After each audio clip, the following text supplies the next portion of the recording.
Hello guys, and welcome to another part of, I think it's part 7 of my Ninja Run tutorial, which is basically this 2D game that we have created so far. So in the last session we noticed one bug that we wanted to fix, and precisely it's this one. I cannot jump right now, I am instead gliding, and this means probably that this is only triggering it when I am falling, because if I actually go to the player GD script, right, and I see when I am gliding, right, I need to see where I'm changing the state to glide. It's basically here. So this means that the velocity x is basically this condition does not apply.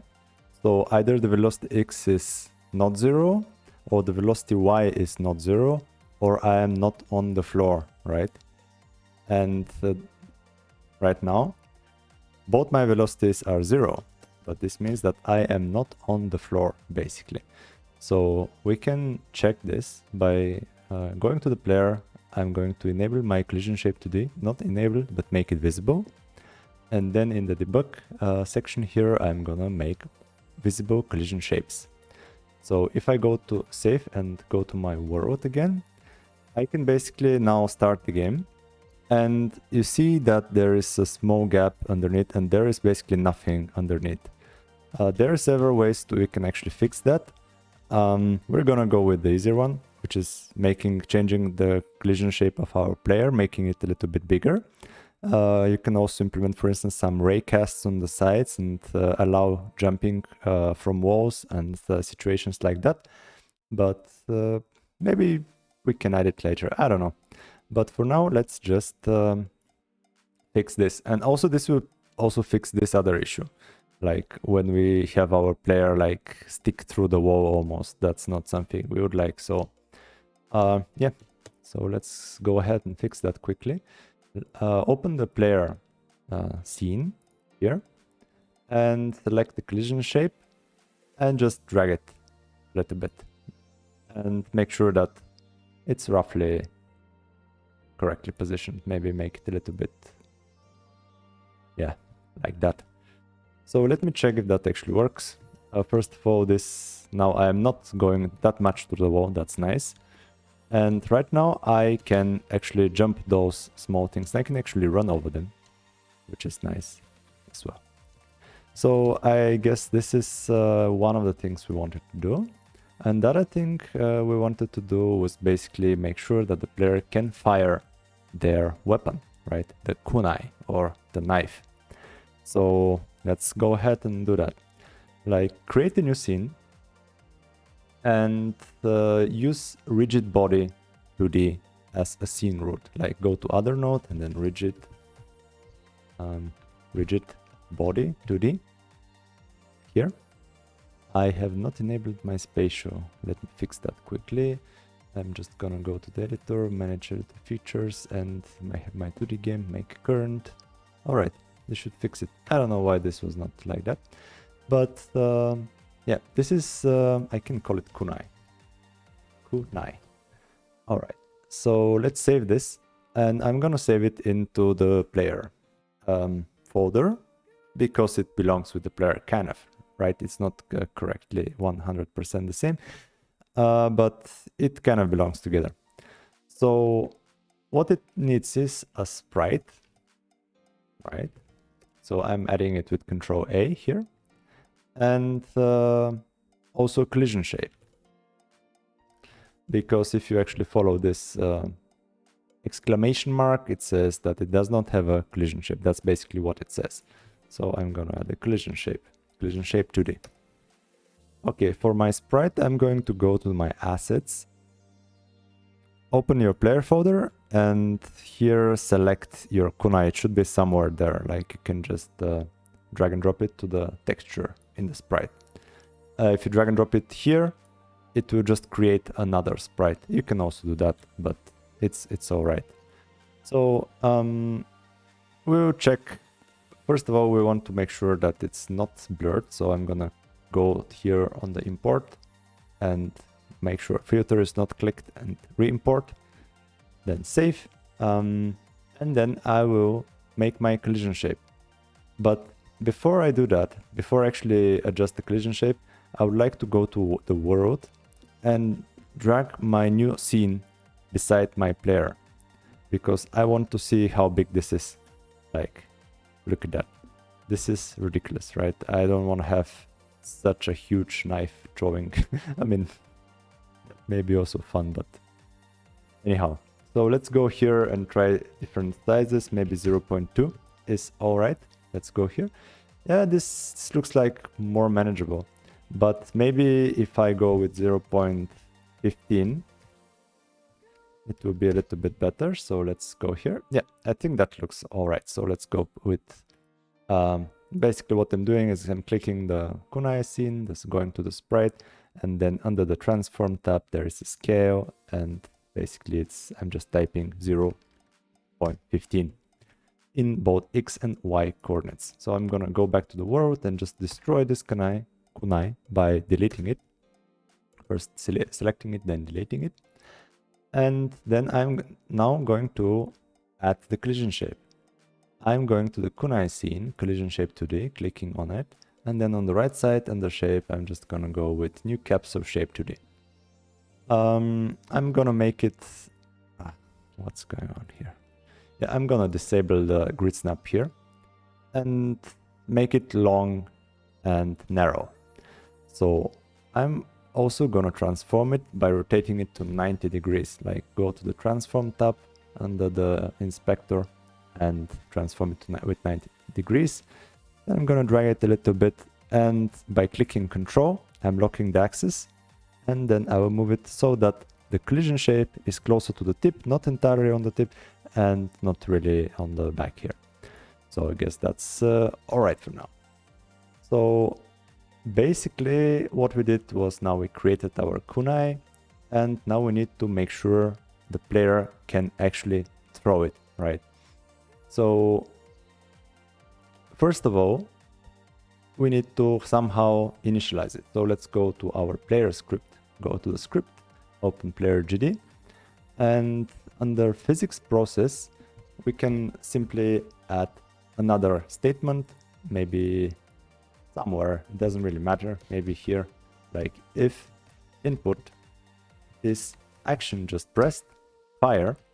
Make sure you have fire bound, otherwise watch one of the previous tutorials, or just bind it, it's easy. Then basically what I want to do is I'm gonna call fire Kunai. That's a function that I'm gonna create, and the fire Kunai will be with the velocity x. Basically I'm gonna pass in the velocity x of the player to the fire Kunai, which is, yeah, I think, let's see what we have here. All right, so I'm gonna create the function fire Kunai here with an x that is gonna be the input parameter here, and I'm gonna go ahead and create a direction variable, because this is actually what we're gonna need for the Kunai to operate. And I'm going to set the direction variable to 1. This means like looking right. So I need to see which way the player is looking. So basically I will just invert it if the player sprite is inverted, right? So I have here the animated sprite of the player already. Here it's animated sprite. I should be in the player script, which means that this animated sprite is essentially referring to this thing inside the player scene, right? So if this is inverted, I will invert our direction. So I'm gonna just use the flip h boolean that says if this thing is flipped horizontally or not. And if this is flipped, I'm gonna go with direction is equal -1, right? So far, so good. So then I'm actually going to create a Kunai here inside, like a dynamic Kunai. I'm not gonna drag it into the scene manually. And I'm gonna do that by just using the class instance, right? But first of all, I need to create the class here. So I'm gonna go ahead and place it under the above the gravity constant. Basically, I'm gonna create a constant, and that constant is gonna be Kunai class. And I'm gonna use the preload keyword, which allows me to preload like classes and instances. And I'm just gonna drag and drop the Kunai scene here, right? This is what I need for my Kunai class. And one more thing, I'm just gonna copy the Kunai class because I'm gonna use it just now. I actually think we don't need the velocity. We actually all we need is the direction. So I'm not gonna pass in the velocity of the player. That makes no sense, I guess. All right, so let's continue. This is our Kunai class instance. So in order for us to create the instance, I'm gonna use the Kunai class that I just created and type in the .instance function, which basically returns, where is it? Yeah, instantiates the scene's node hierarchy. Because child scene, instantiations, blah, blah, blah. And basically it creates this Kunai scene. But this right now is not attached to anything, right? So we need to position it somewhere. So I'm going to position it next to the player, right? So I'm gonna type kunai.position.x is gonna be maybe 10 pixels away from the player in each direction. So basically, how do I know the direction? I have the direction already here. So I know the position of the player. Position X is the position of the player because I am inside the player script. So if I do it like that, where did it go? Here. If I do it like that, basically this will mean that the Kunai X position is going to be exactly the position of my player, which is not exactly what I want. I'm going to add an offset. So I'm going to add 10 pixels offset, and I'm going to multiply by the direction. This is so that if it's on the left side, if it's basically on the left side, it will be minus, and on the right side it will be plus, because we have the direction the player is looking at. So I'm gonna also make sure that the position Y is set. This is going to be basically position Y plus 2. So it's an arbitrary value. Let's see how it looks. And then I'm gonna call an initializing function on the Kunai, because I want to initialize it and the Kunai will fly, right? So we don't have that right now, but I'm gonna create it inside the Kunai script that we also don't have. But it's all right, I guess. So this is so far so good, except this one, which we don't yet have. We'll add it just a dummy function, and then we're gonna add the motion dynamic there, like. But we are missing one thing here, right? And that is to add the actual Kunai to the scene. So let's go ahead and do that with get tree, then get root.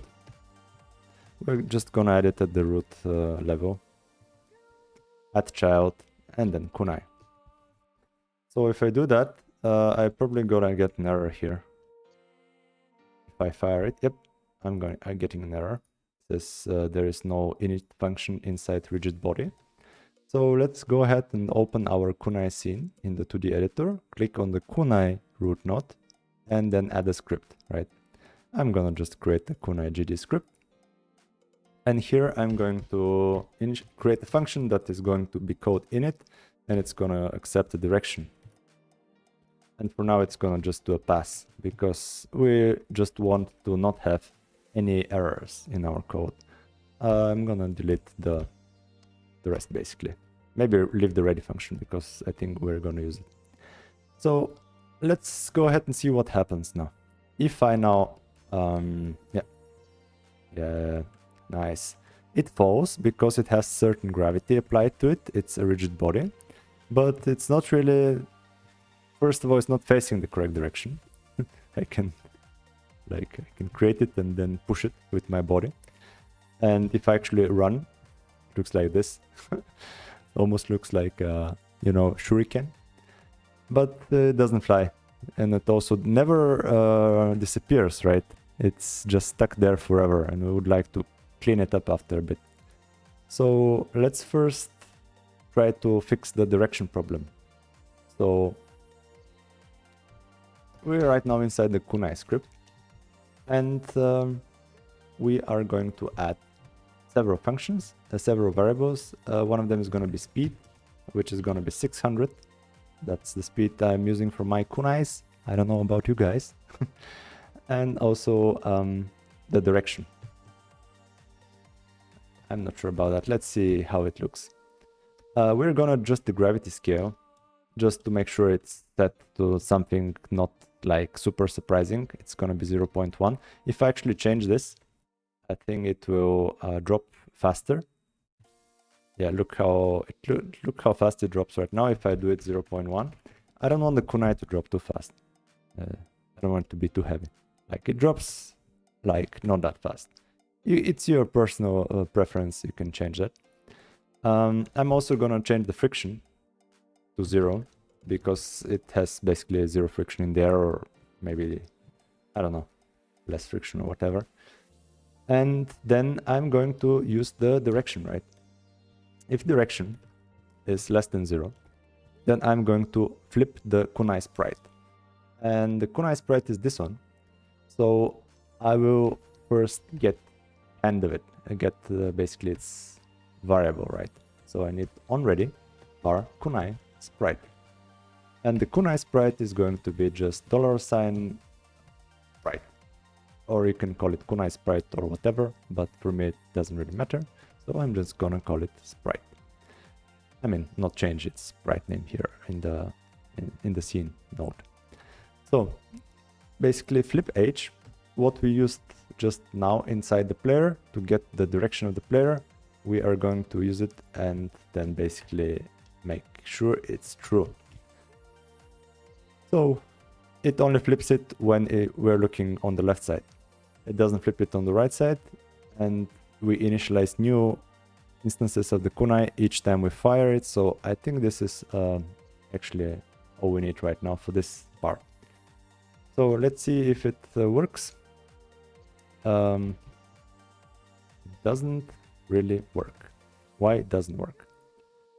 Because we are not setting the direction here, guys. Like, we need self direction equals direction. This basically is referencing this one. Like self.direction is referencing the variable that is inside the upper, like the object, so to say. And this direction is the input one. So if we do it right like that, it could work even. Yep, it is now facing the correct direction, but it's not really flying unless we push it, right? That's something we need to amend quickly. And we're going to do this inside the init function. First, let me probably, if you're wondering why this direction is initialized here, but the ready function is already using it, given that the ready function should be the first thing to be called, right? This is happening because if we go back to the player, we initialize it before we add it to the scene root. So this means that at this point, when we add it, it starts to instantiate it and add it to the scene.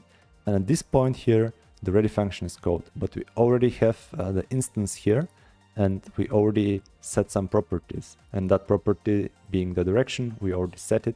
So it doesn't really break the order. It's just a little bit counterintuitive. If you're wondering, this is why. And we're going to basically go and use a function of rigid body, so you can basically look at the rigid body to see what you can like do to move it. So control and left click, and I'm gonna use apply impose function. They're like different at force, at torque, and whatnot. There is a central impulse, and but I'm gonna go with this one. Applies a positioned impulse to the body. An impulse is time independent. Applying an impulse every frame would result in a frame rate dependent force. So I'm gonna apply this impulse, and I'm going to do it, I think only once in this initial moment, right? The speed basically we're applying to the kunai is applied only once when we throw it, and that's what I want to simulate. So I'm gonna go back to the kunai script, and then I'm gonna just apply impulse.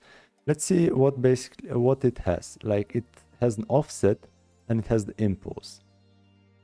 So what we're gonna do is we are going to create a variable called offset, and this variable is going to be a vector too, and our offset will be our position.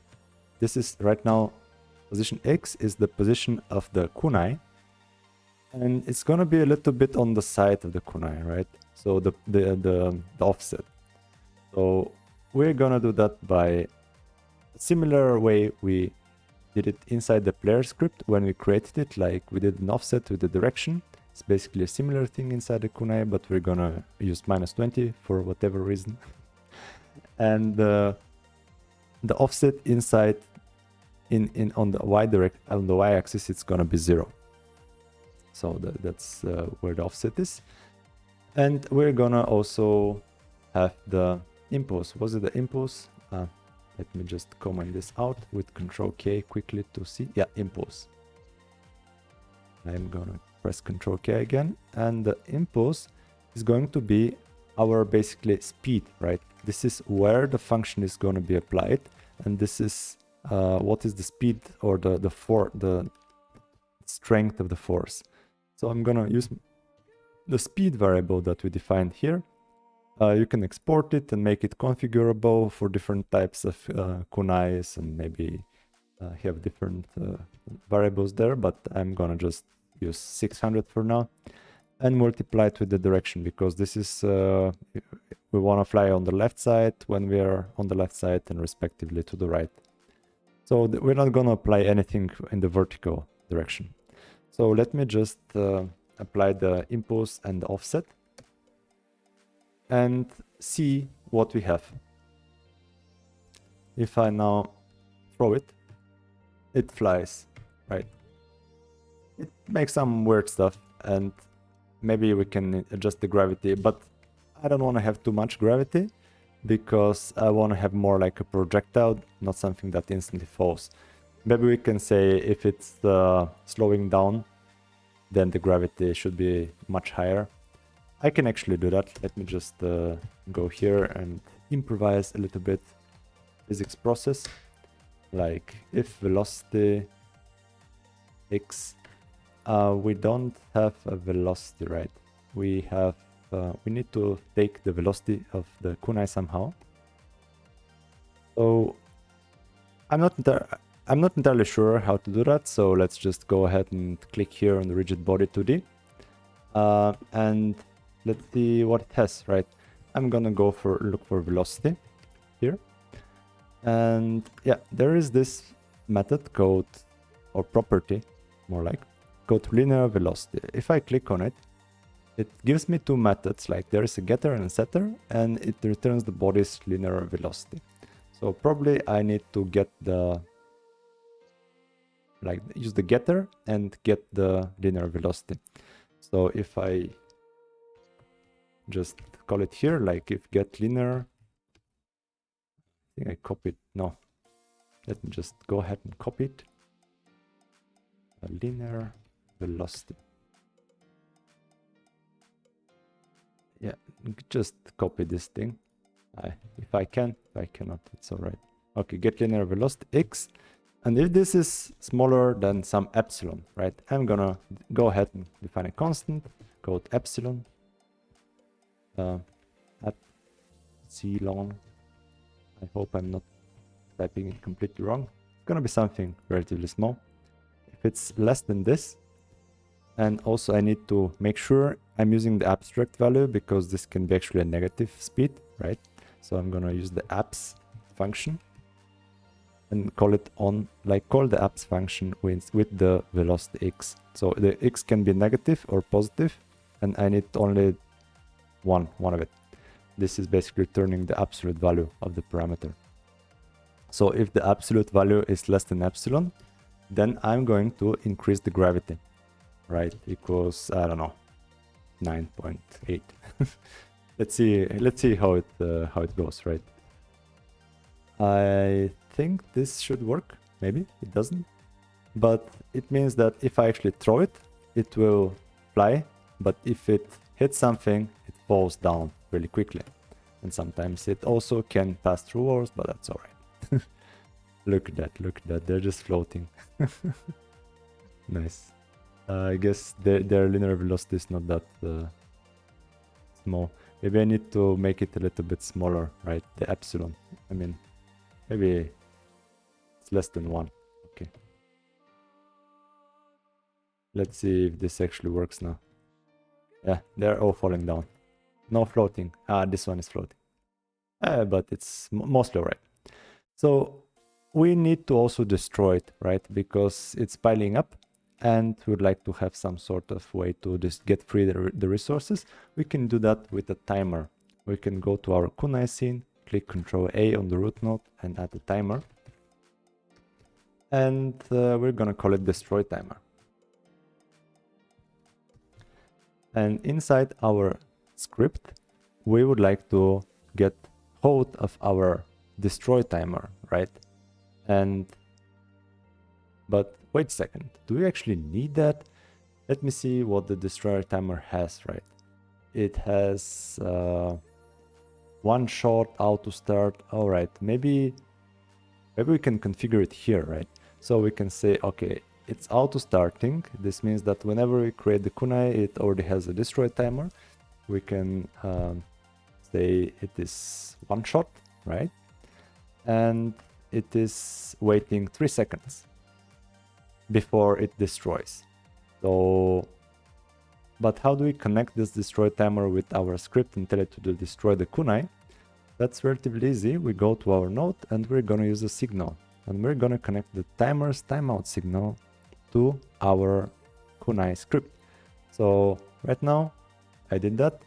I just basically clicked on the destroy timer, then node, then timeout, then clicked on the kunai, and then clicked on connect here. So we're just gonna use Q3. This will kill our object. The object being the kunai, so this is what we want, right?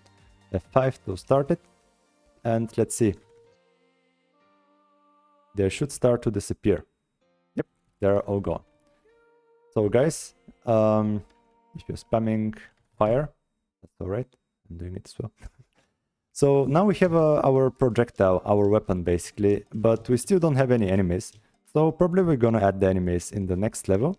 And I hope you did enjoy this episode. If you have any questions or any comments or any feedback, feel free as usual to let me just abuse the game and fall to my doom. Just, yeah, that's how we roll. So feel free to write me in the channel as a comment. I try to respond to all comments I have, and thank you all for watching. Stay cool, stay awesome as I know you are, and enjoy your lives, guys. That's it. Bye bye.